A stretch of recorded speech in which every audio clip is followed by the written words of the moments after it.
Muy buenas. Hoy estoy con Julio Armas, doctor médico en el Hospital de Elche. De hecho, ahí lo vemos, preparado, equipado y bueno, y listo para seguir en esa primera línea de batalla contra el coronavirus. Julio, muy buenas.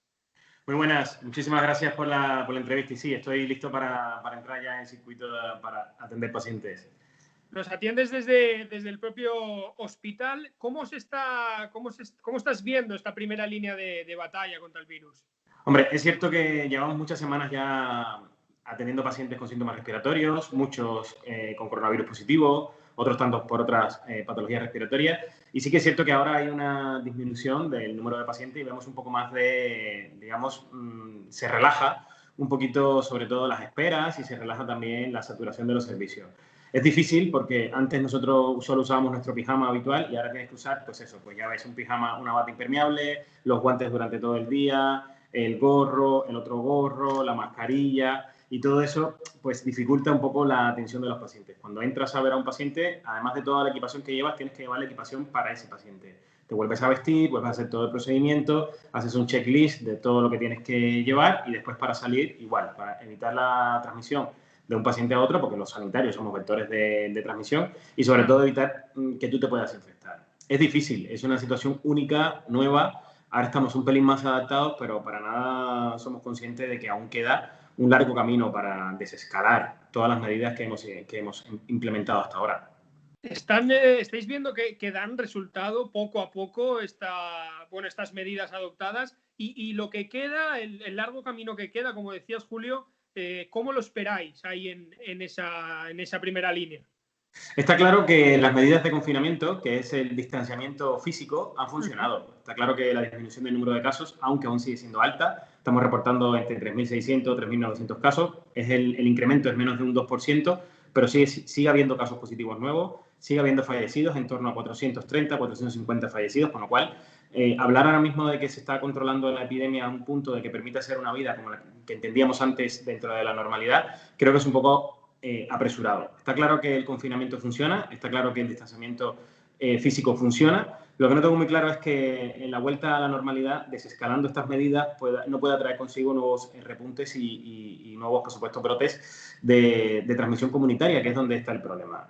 Inicialmente en la epidemia teníamos casos importados, todos los que venían de los países donde ya había transmisión comunitaria, y en el contexto en que nos encontramos durante las últimas semanas que hay transmisión comunitaria, o sea, que hay transmisión dentro del propio país, la familia y en los sitios donde hay contacto entre personas. Con lo cual, ¿qué va a pasar? Pues mira, tenemos que seguir preparados para los próximos brotes que pueda haber, o sea, los repuntes que puedan haber de pacientes porque el virus el virus no ha desaparecido, no tenemos ninguna vacunación para erradicarlo, no hay ninguna medida preventiva, a no ser el aislamiento que podemos darle a la población para decir, mire, usted no se contagie, sino explicarle una y otra vez lavado de manos, una y otra vez distanciamiento físico, que es importantísimo, mantener la distancia de seguridad, el uso de mascarilla para las poblaciones vulnerables, el uso de mascarillas para las poblaciones, para las personas que están en contacto con las personas afectadas y también los test masivos para saber si tenemos inmunidad, si no hay inmunidad, cuántos somos sintomáticos pero transmisores. O sea que faltan todavía hacer algunas cosillas para realmente hablar de que hay normalidad, aunque se puede volver a la normalidad.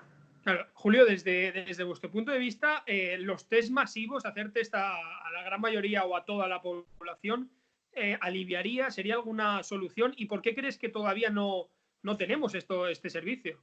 Yo creo que el problema de los test masivos es que hay que diferenciar los test que se hacen. La PCR, que es el test básico que hacemos para confirmar y en los pacientes que tienen una alta probabilidad de tener coronavirus, es una prueba extremadamente cara, es muy demorable, o sea, no es una prueba que se obtiene muy rápido, pero es un poquito más fiable que los test masivos. El resto de los test, que son los test de anticuerpos, son los que se utilizan en determinado momento de la enfermedad para valorar si el paciente ha desarrollado anticuerpos para ella. Están los específicos y los generales. También suelen ser test caros, con lo cual la capacidad que me imagino que ahora mismo se estén priorizando realizar los test a las personas con sospecha de que puedan estar enfermas, a contactos estrechos de esos enfermos, pero realmente donde necesitamos es para saber que las personas que van a salir a la calle, que van a salir a trabajar y que van a salir a hacer una vida normal, no nos contagien o no estén contagiados. Yo creo que creer solamente en el civismo de la población nos puede llevar otra vez a tener problemas, porque es cierto que hay muchas personas cívicas, es cierto que hay muchas personas que entienden lo que son medidas de seguridad, que entienden lo que es distancia de seguridad, pero hay otras personas que siguen saliendo a comprar con síntomas, que siguen tosiendo encima de la fruta y que no cumplen con las medidas adecuadas. No creo que tengamos educación sanitaria aún como para plantearnos que la población pueda hacer una vida normal sin tener antes una fiabilidad con los test. Vamos a hablar de una sensibilidad de un 75 o un 85% para saber exactamente si la persona puede ser sintomática o puede transmitir o no. Eso es importante. Claro. Julio, ¿estáis notando algo de miedo, por así decirlo, entre la ciudadanía que llega al hospital o que os consulta los síntomas o que puede ser víctima de coronavirus? Sí, yo creo, al principio cuando le decías que tenía coronavirus positivo, el test de coronavirus positivo, que tenía esto una neumonía leve, pues el paciente, digamos que era un poco como cuando le dices tiene una gripe y tiene neumonía con la gripe. Se preocupan, porque es normal que se preocupen por su salud, pero inicialmente yo creo que no eran capaces de entender hasta qué punto llegaba la implicación de la enfermedad. Se han dado muchas informaciones a través de las redes sociales, a través de la tele, se ha hecho un sobreuso y también del amarillismo y del sensacionalismo de la enfermedad, con lo cual las personas cuando le dices tiene usted coronavirus, pues ya piensan que es el fin del mundo. Es importante recalcar que la tasa de letalidad del virus está en torno a un 13%, lo que significa que la mayor parte de los pacientes que se infectan por el virus pues se recuperan, o sea, se sigue recuperando por encima del 80% de los pacientes que son positivos. En personas con factores de riesgo, en personas mayores sí que las tasas de mortalidad son más altas, con lo cual lo que tenemos que hacer es cuidarlos, pero cuidarlos para que no se infecten. Una vez que se infecten, no todo el mundo va a morir.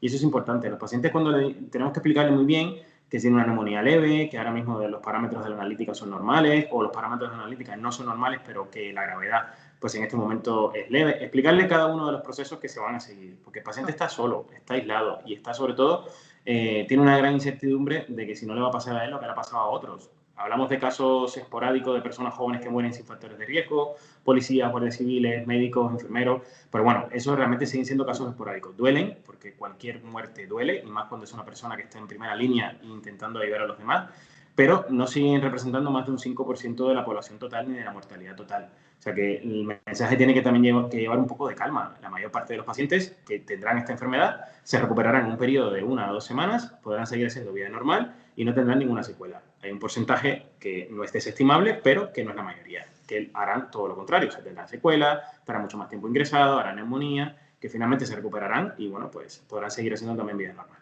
Claro. Julio, en este aspecto, ¿no? En este hilo, ¿crees que después de la pandemia o de que pase un poco el estado de alarma en su mayor exponente, como es donde estamos ahora, ¿crees que cambiará algo en la población respecto a estas patologías, a estas enfermedades, a nuevos brotes? ¿Cambiará a la gente de a pie? Yo creo que sí. Este no es el primer virus similar. O sea, ya han habido 2 epidemias previas, lo único que han estado bastante limitadas en el tema geográfico, como es el SARS y el MERS. Incluso en el caso del MERS, que afectó el Medio Oriente, un coronavirus, el segundo coronavirus, muy similar a este, aunque cada coronavirus tiene, desde el punto de vista etiopatogénico, diferencias, tuvo una tasa de letalidad hasta el 34%. Y las cosas cambiaron. Cambiaron después del coronavirus y creo que en España deberán cambiar, en el mundo deberán cambiar. En mantener la distancia de seguridad, la aglomeración en los sitios de forma innecesaria, el consumismo que a veces nos desborda y que ahora se ha demostrado en este tiempo que hemos estado confinados, en estos 30 y tantos días que hemos estado confinados, que no es necesario comprar ropa todos los días, ni ir al supermercado todos los días, ni hacer muchas cosas que antes hacíamos. Cambia la forma en que las personas ven la enfermedad, pero sobre todo ha cambiado la forma en que las personas ven a los sanitarios o a las personas que están en primera línea. Los aplausos están geniales, pero nosotros seguimos siendo los mismos que antes. O sea, no ha cambiado nada, solo que ahora llevamos una mascarilla, un gorro, una bata, que nos exponemos el doble, pero los sanitarios seguimos trabajando igual que como trabajábamos antes, seguimos poniéndole amor a las cosas como lo hacíamos antes, pero ahora la gente lo ha visto de otra manera y a nosotros nos complace que así sea. Ahora lo que también hace falta es que las autoridades, las personas, los gestores, también vean esto de otra manera, porque las cosas cambian y con el cambio también tienen que venir mejoría, mejores condiciones salariales, tiene que haber mejores condiciones de trabajo y la población tiene que entender que las cosas también han cambiado, que la normalidad como la conocen no va a existir nuevamente porque el virus no está erradicado, las posibilidades de contagio también están, con lo cual habrá que durante mucho tiempo limitar los sitios con aforo desproporcionado, limitar los sitios de aglomeración de personas y de esta forma cambiar la dinámica de vida. Probablemente hacia menos consumismo y sobre todo hacia un menor uso de las cosas y más protección incluso con el propio medio ambiente, que eso es una cosa que hemos ganado ahora. Claro. Julio, en el tema de las autoridades, en su mano tenían, bueno, abastecer a esa primera línea, como digo, a los sanitarios y a los que al final estáis salvando vidas y ayudando a la gente. Y se hizo, bueno, de una manera un poco, no sé cómo calificarla, pero desde luego que no no os dieron ni os dan a día de hoy el material que necesitáis y que os salva la vida también a vosotros y os protege de un virus que vosotros no estáis exentos ni muchísimo menos. ¿Qué ha pasado aquí y cómo lo valoráis desde dentro? Porque es difícil de entender que las autoridades en este aspecto no hayan trabajado en condiciones. Te digo, nosotros, por ejemplo, en caso de mi hospital y del departamento de salud al que pertenezco, se tomaron medidas desde el inicio, cosa que agradecemos un montón porque además ha habido una implicación de la gerencia, ha habido una implicación también de los gestores en que nosotros estuviésemos protegidos. De hecho, somos el departamento de salud de la Comunidad Valenciana que menos sanitarios infectados tiene. Se nota cuando se toman las medidas, se nota. En el caso del resto de los hospitales, sobre todo los hospitales que han estado con muchos más pacientes, saturados y que han visto más pacientes que nosotros, como los de Madrid, Cataluña, País Vasco, pues evidentemente las cosas llegaron mal y tarde. Y eso es una de las formas en las que funciona desafortunadamente la sanidad pública en determinados sitios. Recursos pocos, escasos, gestores que no tienen ningún tipo de compromiso con sus sanitarios, y entonces dio lugar a que se vieran imágenes de sanitarios protegiéndose con bolsas de basura, de mascarillas que se tenían que reusar de un turno a otro y sin cumplir las medidas necesarias. ¿Esto qué ha traído como consecuencia? Que hoy España sea el país del mundo que más tasa de infectados entre sanitarios tiene, que va a ser hasta un 26% del número total de infectados, o sea, con muertes, con una tasa de letalidad más alta. Y evidentemente esto no para, o sea, se siguen infectando los sanitarios y no porque nosotros no tomemos las medidas, somos conscientes de que algún fallo podemos tener a la hora de protegernos, sino porque en muchos lugares aún no se tienen los recursos necesarios y en muchos lugares aún no se han hecho test masivos para saber cuántos sanitarios han pasado la enfermedad, cuántos están en periodo asintomático, pero son transmisores, con lo cual, si no se ha cuidado al personal de primera línea, no se ha cuidado a los sanitarios, se ha hecho mal, yo sí lo puedo catalogar como tal.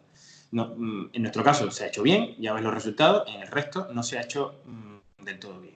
¿Que tiene que haber más implicación de las autoridades con el tema sanitario? Sí. ¿Que tiene que haber más implicaciones de las personas que están gestionando con el comité técnico y muchas veces no decir cosas que no son? Porque a nosotros nos duele cuando escuchamos cosas que son falsas, porque tú lo estás viviendo, con lo cual tienes criterio de verdad.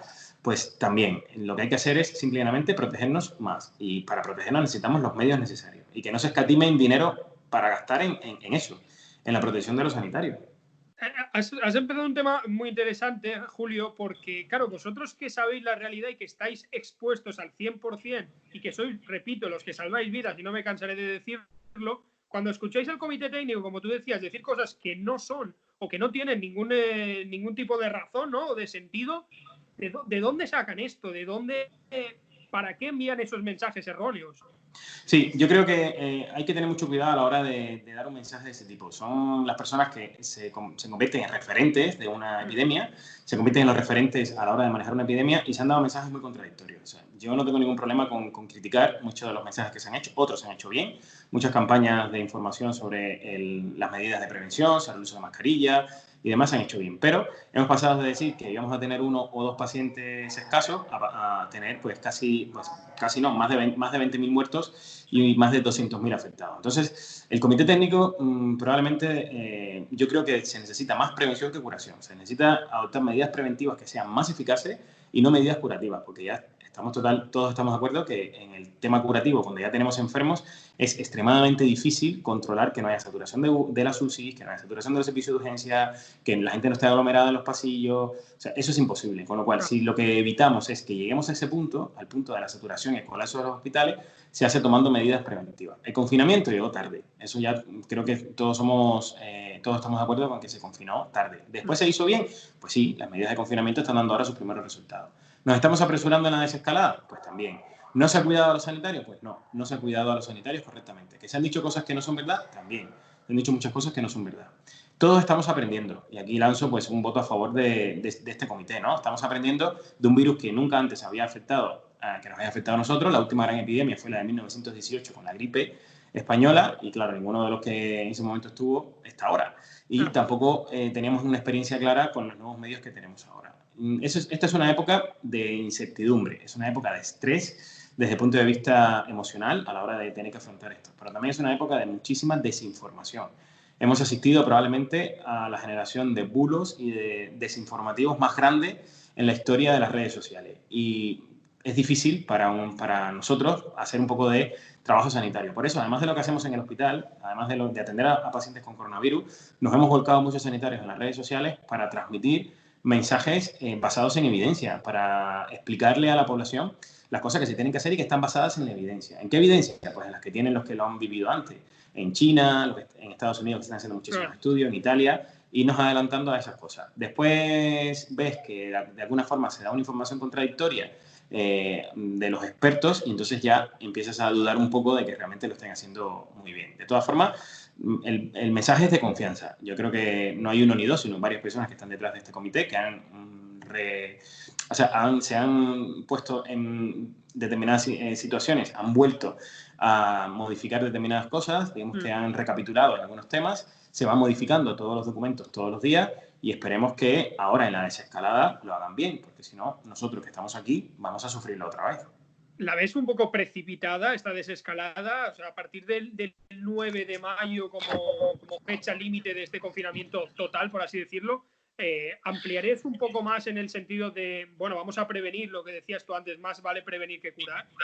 Mi opinión particular es que creo que, a ver, llevamos mucho tiempo encerrados en casa, sí, la economía del país lleva mucho tiempo parada, creo que aquí hay un interés claro, que sin economía no hay dinero y sin dinero no hay recursos, eso también hay que entenderlo así. Pero nosotros como sanitarios creo que en este momento no se reúnen las condiciones para hacer una desescalada como la que se está planteando. Primero porque hay 5 hechos que son básicos. Uno, que el virus no tiene vacuna y no la tendrá hasta dentro de 12 o 18 meses en los estudios más optimistas, lo que ha planteado la Organización Mundial de la Salud. Dos, en que el virus tiene una alta tasa de contagiosidad, o sea que se contagia fácilmente y que ahora mismo estamos todavía en transmisión comunitaria. Tercero, en que hay transmisión en personas asintomáticas o presintomáticas, ya está demostrado que hay una carga viral alta 2-3 días antes de empezar a padecer los síntomas de la enfermedad, con lo cual ese es otro problema. Cuarto, que en la población no hay la suficiente educación sanitaria ni civismo para respetar medidas de distanciamiento y de prevención. Y quinto, que yo creo que ahora mismo, aunque la economía lo necesite, estamos en una situación de que se ha demostrado claramente que el distanciamiento físico es lo que funciona para controlar la enfermedad. Salir de ahí, pues nos puede traer un problema. Julio, para acabar esta entrevista, ¿es la vacuna la única solución de momento testada hasta ahora para erradicar definitivamente o para que no afecte el coronavirus a las personas y deje de matar a la gente? Hombre, a lo largo de la historia, las enfermedades de este tipo que tienen una alta tasa de contagiosidad y también una alta letalidad, 10-15%, como sarampión, como rubiola y demás, pues son enfermedades que se han erradicado a través de la vacunación. La vacunación es una forma de que el organismo crea una memoria inmunológica por una reacción autolimitada, que no genera la mayor parte de las veces ningún síntoma, para cuando te expongas a esa enfermedad tengas los recursos suficientes, serían los anticuerpos suficientes para hacer frente y no tener ningún síntoma. Es la única forma de poder prevenir las enfermedades víricas. Las bacterias, las enfermedades producidas por bacterias, pues mira, con antibióticos se suelen curar, se suelen autolimitar. Pero las enfermedades víricas, que en este caso, como en el caso del coronavirus, no tienen un tratamiento específico. O sea, no existe ningún tratamiento específico para el coronavirus. Hay tratamientos que llamamos compasivos. O sea, vamos a utilizar un medicamento que podría ser efectivo, vamos a utilizar otro medicamento que podría ser efectivo, pero claro, cada tratamiento es individualizado. En estos casos, lo correcto es la inmunización de la población, que haya un porcentaje alto de la población inmune, que es lo que hacemos con las campañas de vacunación de la gripe. O sea, la gripe sigue afectando a muchísimos pacientes, sigue teniendo una tasa de letalidad entre un 2 y un 3%, se siguen muriendo muchos abuelitos y muchas personas de riesgo por gripe cada año, pero limitamos esa mortalidad a un 50% cuando vacunamos a la población de riesgo, porque vamos creando inmunidad. Pues es la única forma de poder salir de esto de forma segura es teniendo una vacuna que genere inmunidad, con lo cual el virus afectará a un menor número de personas y no habrá tanta transmisión comunitaria y podremos hacer una vida lo más cercano a la normalidad. Pero el problema es que el virus no genera inmunidad, con lo cual nos enfocaremos un poquito en llegar a tener una vacuna. Julio, para poner una nota un poco positiva, ¿no? Divertida, tú eres protagonista de un programa de televisión en 4, en prime time, programa de éxito, basado también en la medicina y en las realidades y en las vidas cotidianas de las personas. También, bueno, será algo que le saque una sonrisa también al paciente, decir, bueno, me está intentando curar o me va a curar Julio Armas, que lo veo en la televisión, ¿no? Es también algo que reconforta. Sí, me pasa porque antes hicimos el programa de Héroes más allá del deber, que sí que era más del trabajo como médico de urgencia. Sí. Y bueno, ahora con este buen doctor en mi casa, cada vez que me acerco al paciente me dice, pues usted es que sale en la tele. Ah, mira, el que sale en la tele me va a atender. O cuando voy a hacer algún traslado con la ambulancia, con el SAMU, que voy a algún hospital, trabajadoras del hospital siempre quieren una foto, los pacientes también quieren una foto, y yo, pero de lejos y manteniendo la distancia de seguridad. Sí que es una situación, sí que es interesante, es una buena experiencia, o sea, tanto la primera experiencia en Héroes como en esta Un Doctor en mi Casa. Yo creo que hacer programas educativos, hacer programas que permitan a la población entender un poquito más la salud, pero sobre todo que enseñen que la medicina o que la salud se puede perfectamente hacer desde la forma empática, que es entendiendo al paciente, entendiendo las circunstancias del paciente, modificando esas circunstancias y trabajando mucho en la prevención, que es lo que a mí me interesa transmitir en este programa, pues yo creo que se pueden llegar a buenos resultados. No todas las enfermedades son curables. No, la salud no significa estar exento de enfermedades, sino pues uno puede ser una persona saludable y tener una enfermedad crónica. Lo único que la tiene que tener es correctamente estabilizada. Por otro lado, yo creo que el afrontamiento de las enfermedades es importantísimo. Se pueden afrontar las enfermedades de forma positiva, aunque sean enfermedades crónicas, incurables y que generen muchísima ansiedad. Si usted la afronta de forma positiva, podrá obtener mejores resultados, que es llevar al paciente a una vida más o menos normal. Es lo que hemos querido transmitir con el programa, es la idea del programa. Solo queda un último capítulo la próxima semana y ya cuando las medidas de desescalada sean lo suficientemente efectivas, pues entonces creo que intentaremos salir otra vez a grabar. Hemos vivido circunstancias difíciles durante la grabación, hemos estado durante 9 meses grabando y ahora ya tenemos 300 familias más en lista de espera para intentar elegir 12 y volver a hacer 6 capítulos. Una experiencia muy bonita que os recomiendo muchísimo porque es un programa educativo y hacerlo esto en prime time cuando hay tanta competencia con otro tipo de programas y el consumo de otro tipo de tele, pues mira, creo que es un esfuerzo que se nota y es un programa hecho sobre todo con amor. Totalmente. Julio Armas, desde aquí, valoro muchísimo el trabajo que estás haciendo tanto tú como todos tus compañeros sanitarios en esa primera línea de lucha contra el coronavirus. Desde aquí, mi aplauso, mi reconocimiento, mi valoración total y absoluta de la labor tremenda y muy gratificante que estáis haciendo. Desde luego sois, lo puedo decir claramente, el orgullo de un país y estáis ayudando y salvando vidas como podéis a pesar de los pesares y aún así tienes un ratito para atenderme, para hacer esta entrevista que desde luego ha sido para no dejarse ni un segundo por escuchar y agradecerte y valorar muchísimo y de nuevo darte las gracias, Julio, y muchísimo ánimo. Pues muchísimas gracias a ti, me he sentido me gusta la entrevista y sobre todo si tenemos que difundir mensajes de optimismo, eso es importante en este tiempo, que no todo está perdido, que volveremos a la normalidad con calma, con paciencia, pero sobre todo confiando en que las cosas volverán a estar bien, que creo que es el mensaje que la población necesita escuchar en este momento. Muchísimas gracias. Gracias, Julio.